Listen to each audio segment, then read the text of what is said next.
आज की वीडियो में हम बात करने वाले हैं कि आप अपने बच्चों को मंथ के नेम कैसे सिखा सकते हैं।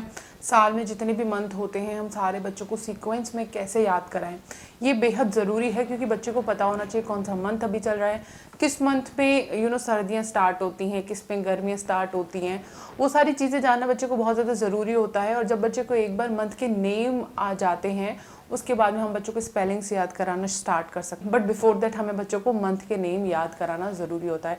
चलिए बात कर लेते हैं कुछ ऐसे 4 इम्पॉर्टेंट वेज जिससे कि आप अपने बच्चों को साल का हर महीने का नाम सीक्वेंस में याद करा सकते हैं। मेरा नाम है Diksha and you are watching me on Mom Kid Express. अगर अभी तक आपने हमारे चैनल को सब्सक्राइब नहीं किया है तो जल्दी से सब्सक्राइब कर लीजिए। Now let's get started. बात यह है कि आपको अपने बच्चे को कैलेंडर दिखाना है, कैलेंडर के पेज पलट पलट के दिखाना है कि इस तरीके से मंथ्स होते हैं, उनमें डेट्स होती है। और जब एक डेट कंप्लीट हो जाती है, एक मंथ की सारी डेट कंप्लीट हो जाती है, उसके बाद से नेक्स्ट मंथ जो है स्टार्ट होता है। इस तरीके से जब आप करेंगे तो बच्चे को मंथ का कॉन्सेप्ट समझ आएगा।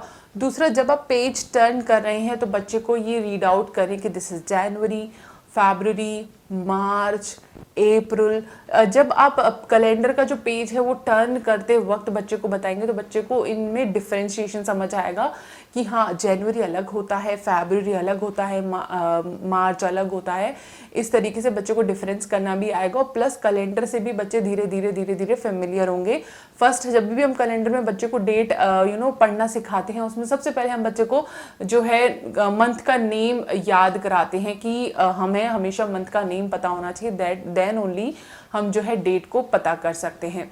सो हम बच्चे को सबसे पहले कैलेंडर से फेमिलियर कराएंगे और डेली बेसिस पे 2 से 3 मिनट लेके कैलेंडर को टर्न करके हम बच्चे को कैलेंडर में मंथ के नेम रीड आउट करके सुनाएंगे और फिर हम बच्चे से भी रिपीट कराएंगे। जो दूसरा वे है बच्चों को मंथ ऑफ द ईयर सिखाने का, दैट इज़ कि आप यूट्यूब पे बहुत सारे मंथ ऑफ द ईयर के सॉन्ग्स मिल जाएंगे। आप उनमें से कोई भी एक इजी या ऐसा सॉन्ग ले लीजिए जो कि आपके बच्चे को उसका रिदम पसंद आ रहा हो, इजी टू रिमेंबर हो और बोलना उसको आसान हो। इस तरीके का एक सॉन्ग ले लीजिए और उसको आप डेली बेसिस पे 3-4 बार हर रोज़ उसको सॉन्ग को बोल के बताइए। और बच्चे को वो सॉन्ग एक्चुअली बहुत जल्दी याद होगा। बच्चों को सॉन्ग्स बहुत जल्दी याद होते हैं, बच्चों को इंटरेस्ट आता है म्यूज़िक में, ट्यून्स में, रिदम में। तो कोई भी आप एक सॉन्ग ले लीजिए और आप उसको अपने बच्चे को रीड आउट करके बताइए, लाइक बोल के बताइए। और बच्चे को भी वो विदिन 2 to 3 डेज जो है वो सॉन्ग याद हो जाएगा। तो सॉन्ग एक बहुत अच्छा ज़रिया है। आप अपने बच्चे 2.5 से 3 साल के बच्चे को भी जो है सॉन्ग के ज़रिए मंथ ऑफ द ईयर सिखा सकते हैं। जो थर्ड इम्पॉर्टेंट टिप है कि जो भी आप प्रोसेस ले रहे हैं बच्चे का, जो भी आप टेक्निक ले रहे हैं बच्चे को मंथ के नेम याद कराने के लिए, उसको सस्टेन रखिए, डेली बेसिस पे कीजिए।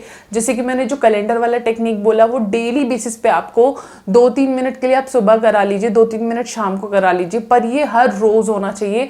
अगर आपने एक बार याद करा करके दोबारा बच्चे को छोड़ दिया और उसको रिवाइज नहीं कराया, बच्चा वापस से भूल जाएगा और फिर आपको और भी ज़्यादा पहले से ज़्यादा मेहनत करनी पड़ेगी वापस से उसको जनवरी फरवरी सिखाने के लिए। सो हमेशा याद रखिए, रिविजन कराते रहना है। डेली बेसिस पे एक इसका रूटीन बना लीजिए, टेक्निक बना लीजिए कि डेली बेसिस पे आपने ये टेक्निक लेनी है और बच्चे को डेली बेसिस पे आपको जनवरी फरवरी याद कराना है। जो फोर्थ टिप है कि आप बच्चे से हमेशा पूछते रहिए, आपको पता है अभी कौन सा मंथ चल रहा है, आपको पता है सर्दियाँ कौन से मंथ में होती हैं। लेट्स से अगर अभी मंथ चल रहा है मई का, तो आप बच्चे से थ्रू आउट द मंथ 10-15 बार ज़रूर पूछिए कि अभी आपको पता है कौन सा मंथ चल रहा है, दिस इज़ मई, और मई के बाद में कौन सा मंथ आता है। बच्चे आपको या तो रिप्लाई करेंगे और अगर नहीं करते हैं तो आप अपने बच्चे को आगे से बताइए मई के बाद आता है जून। और फिर आप कैसे बता सकते हैं कि आप ये सॉन्ग जो आपने जनवरी फरवरी का बच्चे को याद कराया है वो बच्चे को रिपीट करने के लिए कहिए और उससे बोलिए कि जब आप सॉन्ग रिपीट करो तो ध्यान दो कि मई के बाद कौन सा मंथ आता है। इसी तरह से भी रैंडम क्वेश्चन पूछने से भी बच्चे को जो है जनवरी फरवरी जो मंथ हैं वो सारे बहुत अच्छे से याद हो जाते हैं। समटाइम्स आप मई के बाद क्या आता है, समटाइम्स आप नवंबर के बाद क्या आता है, डिफरेंट मंथ लेंगे और उसके बाद वाला मंथ पूछेंगे, उसके बिफोर वाला मंथ पूछेंगे।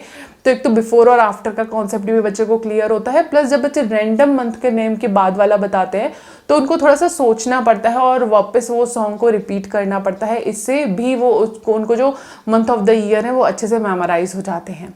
उम्मीद करती हूँ ये टिप बहुत ज़्यादा हेल्पफुल होंगे और आप अपने बच्चों को मंथ ऑफ द ईयर जल्दी से एक ही हफ्ते में बहुत आसानी से सिखा सकते हैं। इस तरीके की और भी वीडियोज़ के लिए मॉम किड एक्सप्रेस को सब्सक्राइब करें।